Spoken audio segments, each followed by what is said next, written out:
Bonjour à tous, donc à travers cette vidéo, je vais vous expliquer le déroulement de l'épreuve de course en durée au baccalauréat. L'épreuve de course en durée consiste à construire le jour de l'examen une séance d'entraînement sur 30 minutes en fonction du mobile choisi par le candidat au cours du cycle. Donc ces mobiles sont au nombre de 3, les voici détaillés dans cette slide, et en fonction d'une forme de travail imposée par le jury à travers un carnet d'entraînement. Ce carnet d'entraînement est à remettre à l'enseignant la séance précédant l'examen. L'entraînement se déroule sur le parcours de référence, c'est-à-dire autour du stade, autour d'une piste d'athlétisme, avec des balises de passage toutes les minutes. Donc pour contrôler ses allures, ses récupérations et ses efforts, le candidat bénéficie d'un seul signal sonore toutes les minutes.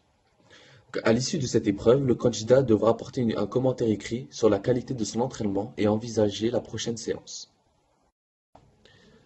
Donc concrètement, le déroulement de l'épreuve de course en durée consiste dans un premier temps à séparer le groupe classe en deux, un groupe observateur et un groupe coureur.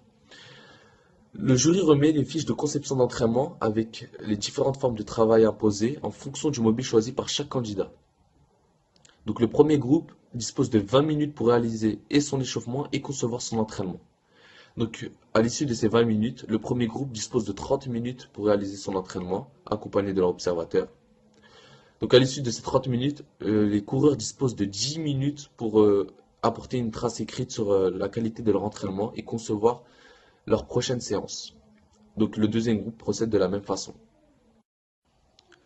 Pour finir, dans cette dernière slide, nous verrons les évaluations et la notation en course de durée ainsi que le matériel nécessaire pour réaliser cette épreuve au baccalauréat.